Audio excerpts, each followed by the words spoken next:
नमस्कार साथियों, मैं राहुल एजुटॉक से आ चुका हूं आपके सामने दोबारा से बहुत ही ज्यादा इन्फॉर्मेटिव वीडियो लेके। जैसे कि कई बार लोग पूछ रहे हैं कि सर सिलेबस का अभी भी क्लियर नहीं है, हमने फॉर्म भी डाला, हमने काफी सारी चीजें भी कर दी, लेकिन अभी भी हमें सिलेबस के बारे में बिल्कुल भी नॉलेज नहीं है कि हम क्या पढ़ें, कैसे पढ़ें, कहाँ से स्टार्ट करें।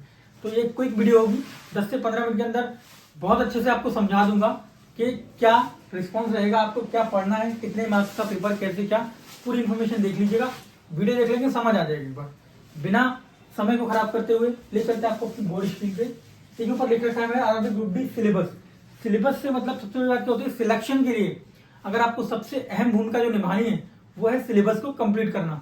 कोई भी विद्यार्थी अगर ये सोच रहा है कि बिना सिलेबस को कंप्लीट करके मैं सिर्फ एमसीक्यू लगा के या प्रीवियस ईयर क्वेश्चन लगा के एक पेपर निकाल दूंगा, तो बहुत बड़ी गलती करेगा। ऐसे एग्जाम नहीं निकलता। एक सीरीज वाइज चीज रहती है, वो कर लेते हैं, समझाते हैं किस तरीके से आपको बात करते हैं। देखिए, जैसे कि मैं आपको बता चुका हूँ, बहुत से लोगों को पता होगा, जिनको पता है वेल एंड गुड है, नहीं पता है मेरी इन्फॉर्मेशन सीखिए, क्योंकि बहुत से लोग 10th पास वाले हैं जिन्होंने अभी रिसेंटली 10th किया और उन्होंने फॉर्म डाल दिया, तो उनके लिए बहुत नई चीज है। तो पूरी शुरुआत से समझा देता हूँ, बिल्कुल आपको समझ आएगा। जैसे कि मैं बता दूं, 4 सब्जेक्ट पूछे जा रहे हैं आरआरबी ग्रुप डी में। मैथ्स के 25 क्वेश्चन आएंगे, रीजनिंग के 30 क्वेश्चन आएंगे, 25 साइंस के, और करंट अफेयर जीएस से जीके से 20 क्वेश्चन। इन चारों का अगर हम टोटल करते हैं तो यहाँ पे नंबर बन जाता है 100, ठीक है। और 100 ही मार्क्स हैं, यानी कि प्रति प्रश्न के लिए आपको 1 नंबर मिलने वाला है। और अगर आप एक क्वेश्चन गलत करेंगे तो 1/3 की नेगेटिव मार्किंग भी है, ठीक है ना। तो आपको ध्यान में रख के सारी चीजें करनी है। अब बताते हैं कैसे क्या संपूर्ण सिलेबस इस वीडियो में बताऊंगा आपको कि मैथ्स के कौन से टॉपिक आएंगे, जीए के जीएस के कौन से टॉपिक आएंगे, और करंट अफेयर से कौन से टॉपिक आएंगे, क्या पढ़ना है और क्या नहीं पढ़ना। सबसे बड़ी बात, ये बहुत अहम मुद्दा बन जाता है कि सभी लोग कहते हैं ये भी पढ़ लिया, ये भी पढ़ लिया, इतना ही पढ़ लिया, प्रीवियस ईयर भी लगा लिए, फिर भी दिक्कत हो रही। देखिए, बहुत ज्यादा, मैंने आपको पहले ही बोला, बहुत ज्यादा नहीं पढ़ना है। आपको महात्मा बुद्ध नहीं बनना है कि मुझे बहुत ज्यादा पढ़ना है, क्योंकि आपको सिर्फ इतना चाहिए कि मेरा एग्जाम निकल जाए और मेरे पास एक गवर्नमेंट जॉब हो। इससे ज्यादा मुझे नहीं लगता कि आपको जरूरत पड़ेगी। आपको महान नहीं बनना है, सब सारा कुछ तो पढ़ लिया आपने, फिर अपने दिमाग में इतने सारे क्वेश्चन, इतनी सारी जानकारी रख ली जिससे आपको बहुत प्रॉब्लम हो रही है। तो मेरा मानना ये, सिलेक्टिव चीजें पढ़िए और उनसे पढ़िए जो खुद सिलेक्टिव हो। कभी भी आप एग्जाम क्वालिफाई उन्हीं से अच्छी सलाह ले सकते हैं जिन्होंने खुद कुछ किया हो। सबसे बड़ी बात, क्या पढ़ना है, तो मैं वो टॉपिक आपको बता देता हूँ अभी जस्ट। ये अपने यूट्यूब पे या तो आप कोई कोर्स परचेज कर लीजिए। बाकी 2 सब्जेक्ट तो मैं ही प्रिपेयर कराने वाला हूँ। 24 के बाद ये क्लास आपकी डेली होगी, ठीक है। क्या पढ़ना है क्या नहीं पढ़ना है, ये बहुत बड़ा प्रश्न है, इस पर चर्चा करते हैं। जैसे कि मान के चलिए, किसी विद्यार्थी, एक न्यू विद्यार्थी से लेके चलते हैं पूरी बातों को। जो एक नया विद्यार्थी है, उसने 10th अभी पास किया है। अब उसके लिए मैं सारी चीजें बता रहा हूँ तो उसे समझ में इतनी जल्दी नहीं आएगा, क्योंकि उसे पता है ये मेरे फील्ड की चीज ही नहीं थी। मैं तो अभी तक हाई स्कूल में हिंदी, इंग्लिश, मैथ, ड्राइंग ये सब्जेक्ट पढ़ते चला आया हूँ। रीजनिंग उसकी बिल्कुल हटके है, ठीक है। जीके जीएस पढ़ा होगा, अच्छी बात है, लेकिन यहाँ पे कुछ अलग तरीके से। तो अभी मैं आपको बताता हूँ सबसे पहला जो सिलेक्टिव वाला सब्जेक्ट है, क्योंकि अगर इन चारों में से आपको कोई भी सब्जेक्ट ऐसा लगता है कि मुझे नहीं आता है और जहां मैं कमजोर हूं, तो आप सिलेक्शन नहीं ले पाएंगे भाई। बहुत कंपटीशन है, आपके चारों सब्जेक्ट बहुत अच्छे से होने चाहिए। ऐसा नहीं है कि आपने मैथ और जीके पकड़ लिया और रीजनिंग में बिल्कुल ध्यान नहीं है, तो फिर आप सोच रहे हैं 2 सब्जेक्ट से नहीं, चारों में आपको बेहतरीन बनना पड़ेगा। 25, 25, 30 और 20 is equal to 100 question, 100 marks की, ठीक है। अब मैं आपको बताता हूँ मैथ्स के कुछ ऐसे टॉपिक जो पढ़ना है, और डेली 1 से 2 टॉपिक को खत्म करेंगे तो मैक्सिमम मैं मानता हूँ 6 मंथ आपको मिलने वाले हैं इस एग्जाम को अटेम्प्ट करने के लिए, ठीक है। 6 मंथ आपको मिलेंगे, और ये 6 मंथ में आपको, मेरा मानना है 4 मंथ में तो आपको अपना पूरा सिलेबस कंप्लीट कर लेना है। अगर आपने सिलेबस 4 महीने के अंदर कंप्लीट नहीं किया तो ये बहुत दिक्कत हो जाएगी, क्योंकि इसमें सबसे ज्यादा खेल होता है टाइमिंग का। अभी आरपीएफ का ये पेपर जैसे आ रहा है, उसमें तो 120 क्वेश्चन अटेम्प्ट करने हैं, समझ रहे हैं। 120 क्वेश्चन अटेम्प्ट करने मात्र 90 मिनट में। तो सोचिए, सारा तालमेल स्पीड का है। पेपर सब पढ़ते हैं, सभी बहुत मेहनत करते हैं, लेकिन सिलेक्शन वो लेता है जो स्पीड से कैलकुलेशन करता है। अब आपके पास वहां पे जब आप एग्जाम देने जाएंगे तो एक आपको ब्लैंक पेपर मिलेगा। वो ब्लैंक पेपर आप जितनी जल्दी रगड़ सकते हैं, क्योंकि कैलकुलेशन जो भी मेंसुरेशन वगैरह है आपका, और मैथमेटिक्स में नंबर सिस्टम है, जितने भी क्वेश्चन को आप बहुत जल्दी कर लेंगे, क्विक, उसी का आंसर आप लगा पाएंगे। अगर आप ये सोच रहे हैं कि नहीं मैंने बहुत ज्यादा टाइम ले लेना है, तो इसमें सारा खेल एग्जाम में टाइमिंग का होता है मेरे भाई। अगर टाइमिंग आपकी अच्छी है तो आप सिलेक्शन ले जाएंगे, आपको चाहे पूरा पेपर आ रहा हो, टाइमिंग अच्छी नहीं है पेपर नहीं आएगा। चलिए बताता हूं मैं कि मैथ के कुछ जो टॉपिक में जिससे आपको कौन कौन से पढ़ने हैं। मैं ऊपर वाला सेक्शन नहीं, ठीक है। BODMAS, decimal, profit and loss,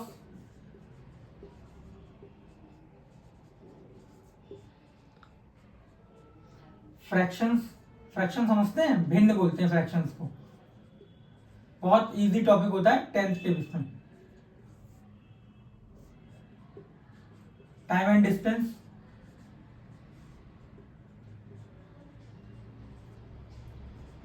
mensuration,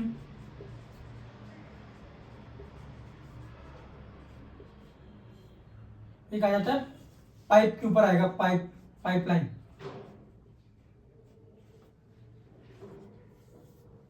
फिर आपका आता है यहाँ पे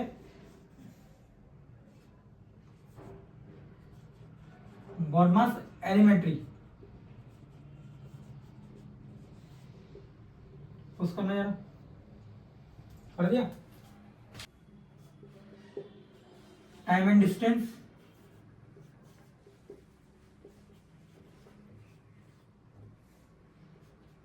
ग्यारहवा आपका आ जाता है टाइमिंग ड्यूरेशन,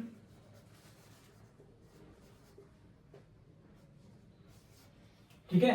उसके बाद स्क्वायर रूट,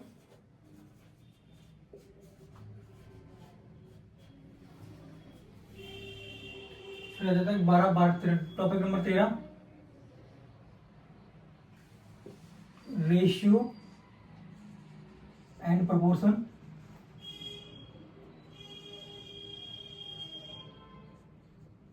और 14 बहुत ही ज्यादा इंपॉर्टेंट टॉपिक ये रहने वाला है आपका प्रॉफिट एंड लॉस। लिख दिया क्या मैंने? हाँ जी, प्रॉफिट एंड लॉस लिख दिया। चलिए ठीक है, हो गया। ठीक है, ये मैथ के वो 13 टॉपिक हैं जहां से आपके 30 क्वेश्चन जो मैंने आपको बताया, क्योंकि आपको पता है 30 प्रश्न मैथ से आ रहे हैं। 30 क्वेश्चन आपको इन 12 टॉपिक से मिलेंगे। अगर इनके बाहर एक सिंगल प्रश्न चला जाए तो वीडियो का जो टाइमिंग है नोट करके रख लीजिएगा और मुझे बता दीजिएगा। Number system, BODMAS, decimal, profit and loss, fractions, time and distance, mensuration, pipeline के टॉपिक होता है एलिमेंट्री वाला, वो अलग है, सॉरी। BODMAS एलिमेंट्री, और time and distance, timing duration, square root, और यहाँ पर रेशियो एंड प्रोपोर्शन। ये वो 12 टॉपिक हैं जहां से आपको ये टॉपिक मिलेंगे। तो अब पढ़ना कैसे है, कोई लोगों ने आपने बता दिया। ये सभी टॉपिक मैं कराऊंगा आपको आफ्टर 24 तारीख को जाने दीजिए।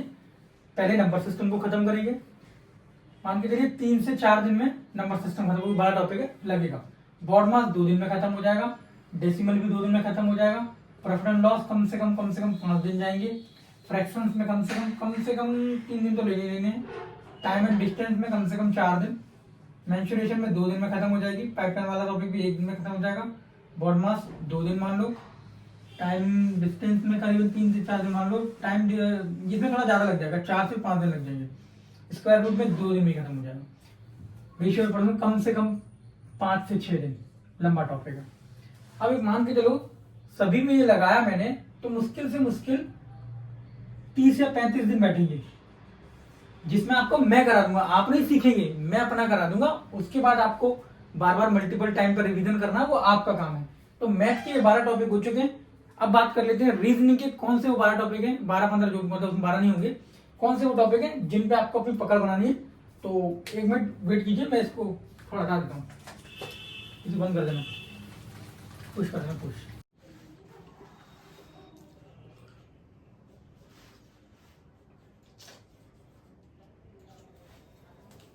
ओके साथियों, तो देखिए ये रीजनिंग के कुछ वो टॉपिक्स हैं जहां से आपको सारे बहुत ज्यादा प्रश्न देखने को मिलेंगे।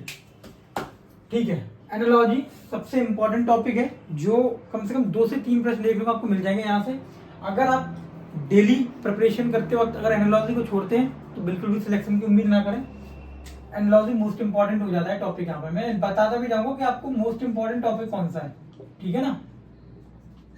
चलिए, analogy, conclusion and decision making. जैसे आपने देखा हो यूपी पुलिस में भी आया था कि पहले पैराग्राफ दे रखा था, फिर आपसे वहां से प्रश्न पूछता है कि आप डिसीजन यानी कि आप क्विक डिसीजन लेने में कितना आपका माइंडसेट चलता है।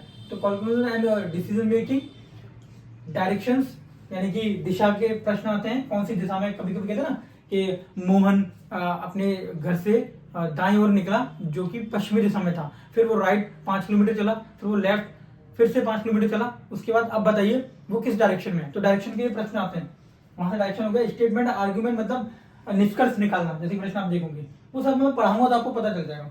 वेन डायग्राम, वेन डायग्राम मतलब डायग्राम क्रिएट करना होता है। जैसे कि बोलते हैं कि कुछ खिलाड़ी तो इसमें इसके अंदर है, कुछ खिलाड़ी इसके अंदर है, तो बताइए कौन सा निष्कर्ष निकला।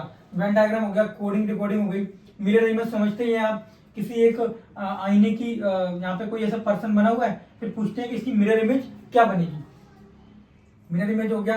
Calendar and clock, calendar clock समझते हैं, पूछा जाएगा 2014 में बुधवार के दिन मार्च में 13 तारीख को कौन सा दिन था, ये सब भी पूछा जाता है कैलेंडर एंड क्लॉक में। Alphabetical number series, number series चलेगी, जैसे कि 25 यहाँ पे 252 कर दिया, फिर 256 कर दिया, फिर 363 कर दिया, फिर पूछेगा क्वेश्चन मार्क यहाँ कौन सी संख्या आएगी, उसे बोलते हैं अल्फाबेटिकल नंबर सीरीज।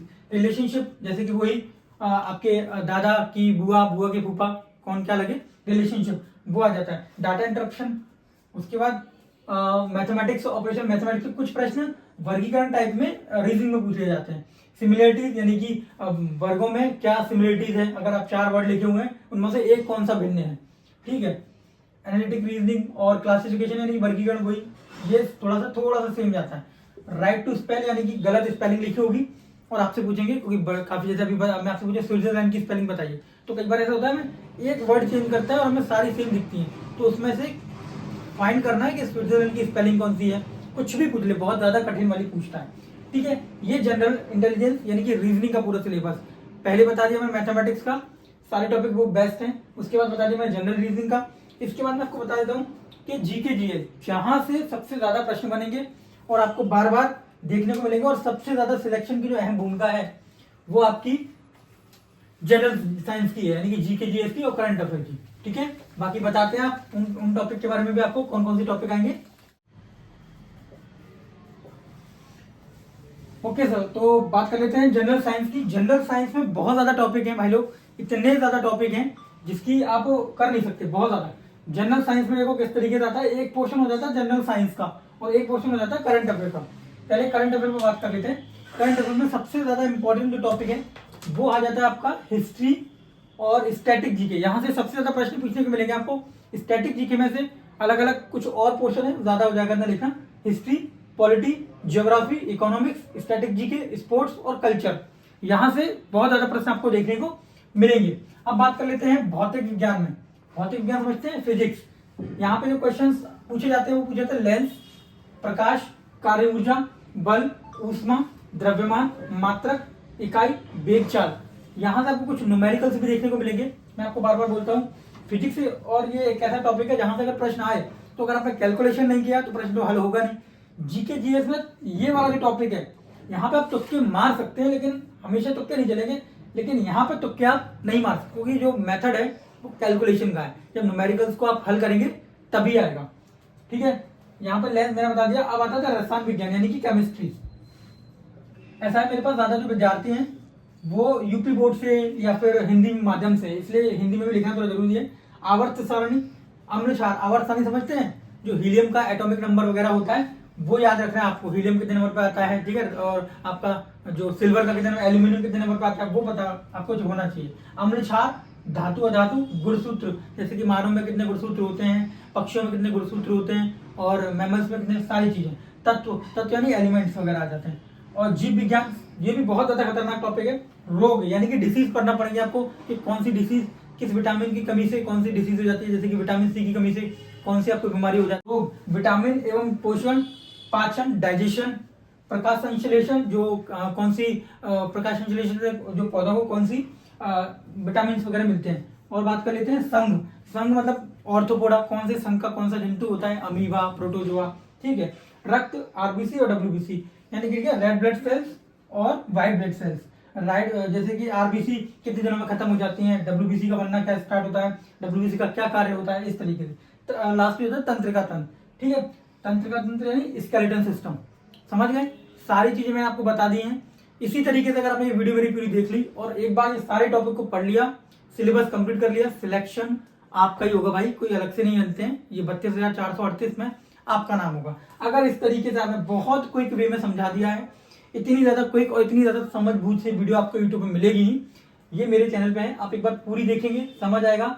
ये पूरा कवर कर लीजिए। सिलेक्शन की उम्मीद 100% आपकी है। कई बार लोग पूछते हैं सर कौन सी बुक्स पढ़े वगैरह को, मैं बुक्स के बारे में आपको पहले बता चुका हूँ। बाकी एनटीपीसी वालों के लिए ना एक प्रैक्टिस सेट मैंने बताया था, ये यूथ कंपटीशन का प्रैक्टिस सेट, इसको आप अगर ले लेंगे तो ये 100% आपको ना सीबीटी 1 क्वालिफाई करा देगा। मतलब आप तैयारी तो आप कहीं और से कर रहे हैं, इससे आप ये करेंगे, ठीक है। बाकी इसको अगर लेना चाहते हैं तो आप मेरे लिंक से ले सकते हैं। इसका जो प्राइस है ज्यादा नहीं है, अभी 235 है, 235 रुपए में आपके घर तक पहुंच जाएगी बुक।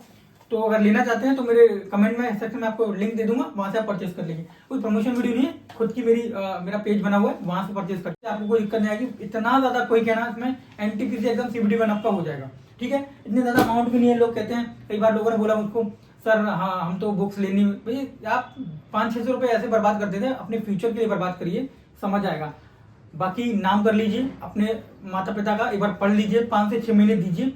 सरकारी नौकरी बहुत बड़ी चीज नहीं होती है, अगर किसी काम को डेडिकेशन के साथ कर दिया जाए तो वो आपका सफलता बन जाती है, ठीक है।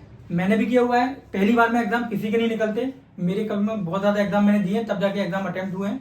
तो और कंसिस्टेंसी, ये 2 चीजें अगर आपके जीवन में आ गई तो सिलेक्शन आपका हो जाएगा। पढ़ाई के लिए नहीं, हर किसी चीज के लिए। पहले तो डेडिकेशन, क्या मुझे करना है, मुझे ही करना है, मैं ही कर पाऊंगा, कोई और नहीं कर पाएगा। और एक कंसिस्टेंसी, आज पढ़ रहे हैं कल भी पढ़िए, ऐसे ही पढ़ते रहिए, 2-3 साल या 5 से 6 महीने में आपका सिलेक्शन हो जाना है, ठीक है। टिल देन मिलते हैं किसी नेक्स्ट वीडियो में। बाकी क्लासेस चलेंगी, क्लासेस के लिए आप लोग काफी वेट कर रहे हैं, वो 24 के बाद ही हो पाएगा, बिकॉज उससे पहले लाने का कोई मतलब नहीं बनता। जब सभी बच्चों के फॉर्म डल जाएंगे, उनका माइंडसेट वहां से हट जाएगा, फिर मेरी क्लास को भी देख पाएंगे, ठीक है। मिलते हैं किसी अनदर वीडियो में, तब तक के लिए नमस्कार। हेल्दी रहिए, पढ़ते रहिए, आगे बढ़ते रहिए। Thank you so much.